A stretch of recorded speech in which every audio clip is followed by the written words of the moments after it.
इस दफ़ा के सेशन के लिए जो सवालात आए हैं उनमें सबसे पहला सवाल जो है वो ये है कि क़िस्तों पर सामान ख़रीदने का फ़िक़ही हुक्म क्या है। देखिए,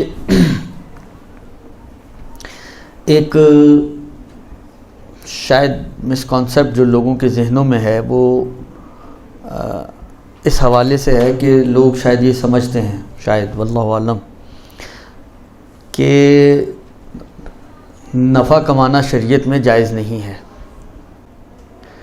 अच्छा, इस समझने की वजह जो मैं ये कह रहा हूँ कि शायद लोग ये समझते हैं, उसकी एक ख़ास वजह है, और वजह ये है कि जब उनको वो बैंकिंग के मसाइल की बात आती है और या कर्ज़े पे सूदी कर्ज़े की बात आती है तो उसमें जब तरीके बताते हैं उनको कि आप यूँ की बजाय यूँ कर लें, यूँ की बजाय यूँ कर लें, कहते हैं यार ये भी तो वही बात हो गई, इसमें भी तो आपको वही 10 रुपये जो उस तरह मिल रहे थे वही 10 रुपये आपने इस तरह कमा लिए। तो इससे ऐसे लगता है जैसे वो समझते हैं कि 10 रुपये कमाना जो है वो हराम है, तभी वो कहते हैं कि उस तरह भी 10 रुपये कमाए, इस तरह भी 10 रुपये कमाए, आप वो कैसे हराम हो गया और ये कैसे हलाल हो गया। जबकि ऐसा नहीं है। कुरान या रिवायात या अल्लाह और रसूल और अहले बैत अलैहिमुस्सलाम आपकी कमाई के मुखालिफ नहीं हैं। वो जिस चीज़ के मुखालिफ हैं वो सूद के मुखालिफ हैं। रिबा, अहल्लल्लाहुल बै व हर्रमुर रिबा, जिस अल्लाह ने रिबा को हराम किया है उसी अल्लाह ने बै और कारोबार को और ख़रीदो फ़रोख्त को हलाल बनाया है। शरीयत ये नहीं चाहती कि आप हराम तरीके से कमाएं, शरीयत ये चाहती है कि आप हलाल तरीके से कमाएं। इसका मतलब यह है कि कमाने की मुनकिर नहीं है शरीयत, कमाएगा नहीं तो इंसान की ज़िंदगी कैसे गुजरेगी। तो कमाना तो इंसान की ज़िंदगी गुजारने के लिए और तरक्की करने के लिए और आगे बढ़ने के लिए बहरहाल ज़रूरी है। बस जो चीज़ इस्लाम की निगाह में काबिल कबूल नहीं है वो असल कमाई नहीं है, वो रविश कमाई, उसमें बहस करता है इस्लाम कि किस रविश को, किस तरीके को कबूल करता है, किस तरीके और रविश को कबूल नहीं करता, ये जानने की ज़रूरत है। और फिर इस्लाम कहता है कि जब तुम्हें पता चल गया कि ये तरीका हलाल है और ये तरीका हराम है तो हराम से बचाओ, हलाल तरीके से कमाओ, जितना मर्ज़ी कमाओ। इसीलिए शायद ये सुनकर आपको ताज्जुब होगा, क्योंकि जो सुनता है उसको वाकई ताज्जुब होता है कि इस्लाम में प्रॉफिट रेट कोई मुअय्यन नहीं है। ये चीज़ मेरी 100 रुपये की है, आप 10,000 की बेचना चाहें, अगर कोई मिल जाए ख़रीदार तो बिलफ़र्ज़। देखिए मसला क्या होता है, होता ये है कि मसलन फ़र्ज़ करें अगर आप मार्केट में चीज़ लेके बैठे हुए हैं, कुछ ऐसे लोग होते हैं जो सुस्त किस्म के लोग होते हैं मेरी तरह के, वो एक ही दुकान पे जाते हैं, पूछते हैं, चीज़ लेते हैं, वापस आ जाते हैं। लेकिन माशाल्लाह आपकी तरह के जो बाहुनर लोग होते हैं वो पहले तो पूरा बाज़ार खंगालते हैं, दुरुस्त, उसके बाद जो सबसे कम पैसे दे रहा होता है उसके पास जाके झूठ बोलते हैं कि जी वो दूसरा तो इससे भी कम में दे रहा है, और फिर उसको जितना प्रेशराइज कर सकते हैं, उनका बस चले तो मुफ्त में चीज़ लेकर आएँ, लेकिन वो बस नहीं चलता, लिहाजा कुछ पैसे देकर चीज़ लेकर आ जाते हैं। तो कहने का मकसद ये है कि जब आप मार्केट में बैठे हुए हैं तो नॉर्मली जो नॉर्मल रेट चल रहा है मार्केट में, कौन मिलेगा आपको कि जो उससे ज़्यादा पे लेगा। जबकि आपकी साथ वाली दुकान वाला, मतलब फ़र्ज़ जैसे मोबाइल मार्केट को एक दुकान तो नहीं, आपको यार एक ही दुकान थी, मुझे तो पता ही नहीं मार्केट क्या चल रही थी, वो 100 दुकानें एक साथ, आप एक से निकलें दूसरे, हर कोई आपको खींच रहा होता है। तो जहाँ मार्केट हो किसी चीज़ की, वहाँ पर मसलन फ़र्ज़ करें अगर एक चीज़ ये 100 रुपये की है तो कौन है जो 125 की लेकर आएगा, 25 रुपये भी ज़्यादा नहीं देगा, ख़ास तौर पे ऐसा शख्स जो मार्केट देख कर लेने का आदी हो, दुरुस्त। तो वो फिर ऑटोमेटिकली आप बाउंड हो जाते हैं कि 100 की चीज़ को 100 ही में बेचें, वरना कोई बिकेगी नहीं वो चीज़ आपकी, पूरी मार्केट खाली हो जाएगी। मगर आपकी चीज़ हाँ खाली होने के बाद शायद बिक जाए, लेकिन उससे पहले तो कम से कम वो चीज़ आपकी नहीं बिकेगी।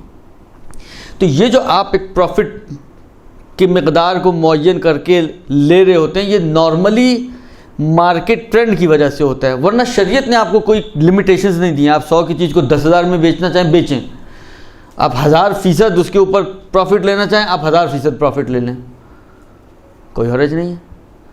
वरना अगर फ़र्ज़ करें कि शरीयत ने कोई चीज़ मुअय्यन की हो, मतलब फ़र्ज़ करें 25 साल पहले आपने कोई प्लॉट लिया था लाख रुपए का, आज वही प्लॉट करोड़ रुपए का हो गया मसलन, तो आपके लिए बेचना जायज़ होता मगर करोड़ रुपए में। अगर फ़र्ज़ करें शरीयत, मिसलन अब ये समझाने के लिए अर्ज़ कर रहा हूँ, फ़र्ज़ करें शरीयत कहती है जी 10% से ज़्यादा आप प्रॉफिट नहीं ले सकते, तो लाख रुपए का आप ज़्यादा से ज़्यादा बेच सकें तो 1,10,000 में, मगर 1 करोड़ में आप फिर बेच सकें, नहीं बेच सकते आप। तो इसी वजह से बेच सकते हैं कि शरीयत ने कोई आपको पाबंद नहीं किया है। तो ये मार्केट वैल्यू उसकी 1 करोड़ होगी, आप भी 1 करोड़ में बेचें। लाख का लिया था 1 करोड़ में बेच रहे हैं आप, कितना प्रॉफिट कमा लिया आपने, कोई हर्ज नहीं है। शरीयत को आपके जायज़ तरीके से कमाने में शरीयत को किसी किस्म का कोई हर्ज नहीं है, दुरुस्त। ये एक चीज़। अब आए हम अपने असल मसले की तरफ। सवाल ये है कि आया किस्तों में अगर चीज़ ख़रीदी जाए तो उसके अहकाम क्या हैं। ये जो सवाल है ये पैदा यहीं से होता है कि मतलब फ़र्ज़ करें ये चीज़ 1000 रुपये की है, मैं आपको कहता हूँ कि सही है अगर आप 1000 रुपये की किस्तों में लेंगे तो ये आपको मतलब आपने कहा जी 1000 रुपये तो मेरे पास नहीं, मैं तो 100 रुपये महीना दे सकती हूँ, तो ठीक है 100 रुपये महीना दे दो, लेकिन फिर मैं 1000 की नहीं 1500 की आपको बेचूँगा। तो लोगों के जहनों में ये आता है कि शायद ये सूद है, ये 500 रुपये जो मैं एक्स्ट्रा ले रहा हूँ ये सूद ले रहा हूँ, जबकि ऐसा नहीं है। ये मैं मुद्दत के मुकाबिल में नहीं ले रहा हूँ। एक चीज़ की 2 कीमतें हो सकती हैं, कैश में कीमत उसकी कुछ और हो और किस्तों में और इंस्टॉलमेंट्स पर उसकी कीमत कुछ और हो। इसी की कीमतें 2 हैं, कैश कीमत 1000 और इंस्टॉलमेंट्स पे कीमत इसी चीज़ की कीमत 1500। तो जब एक चीज़ 1500 की है और मैं आपको 1500 ही की बेच रहा हूँ और आप मुझे किस्तों में उसके 1500 दे रहे हैं, तो क्या मुश्किल है इसमें, कौन सा सूद लाजिम आया, कोई सूद लाजिम नहीं। आपने एक ख़रीदो फ़रोख्त की है ना, अहल्लल्लाहुल बै, ख़रीदो फ़रोख्त को खुदा ने हलाल किया है। इसीलिए वो फ़ुक़हा जो जहाँ पर बैंक में सूद वूद वाली कहानियाँ आती हैं उसको शिफ्ट करते हैं किसी ऐसे टाइटल की तरफ कि वो बजाय इसके, क्योंकि देखें कर्ज़ा अगर आप लें या दें और उस पर एक्स्ट्रा लें या दें तो ये सूद है, दुरुस्त। कर्ज़े पे लेना देना और एक्स्ट्रा लेना देना ये सूद है।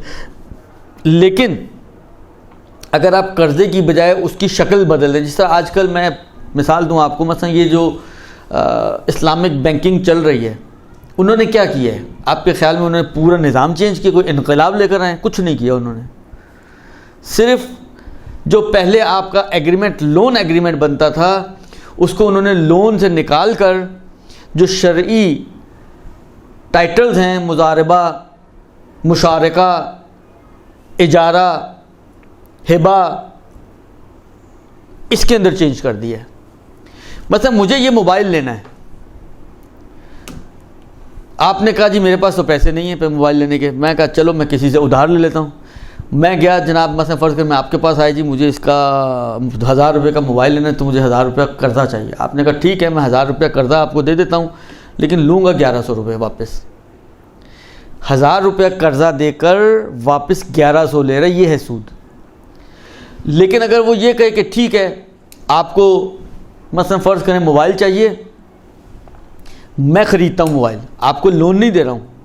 गौर करें आप, लोग कहते हैं यार ये क्या बात हुई, तो आपने मतलब यही सारी बात होती है, कहानी यही होती है सारी, कि शरीयत के रंग पर अगर आप चलेंगे तो शरीयत वाला ही तरीका अपनाएंगे ना, तो शरीयत आपको एक तरीका बता रही है।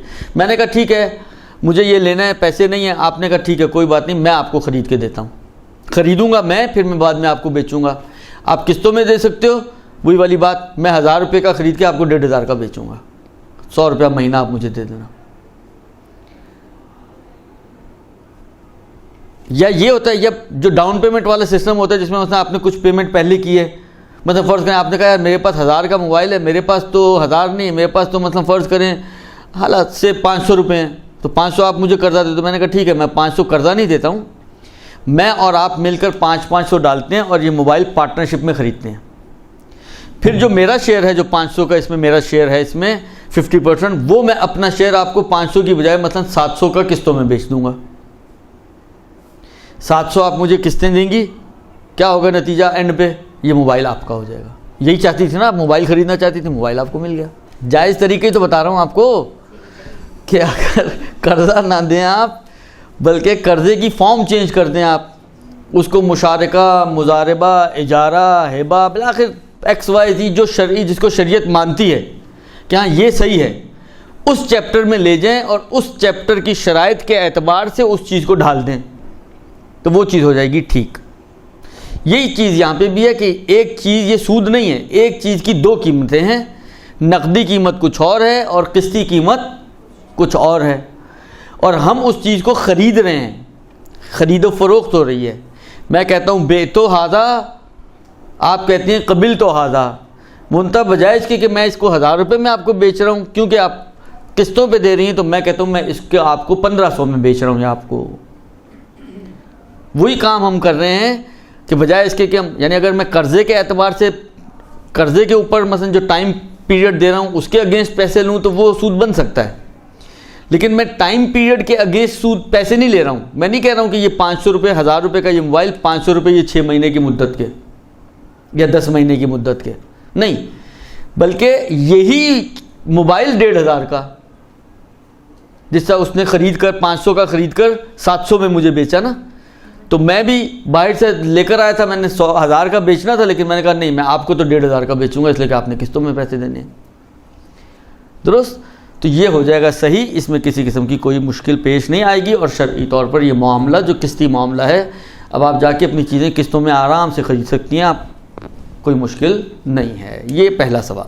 बिरहमतिक या अरहमर राहिमीन व सल्लल्लाहु अला मुहम्मद व आलिहि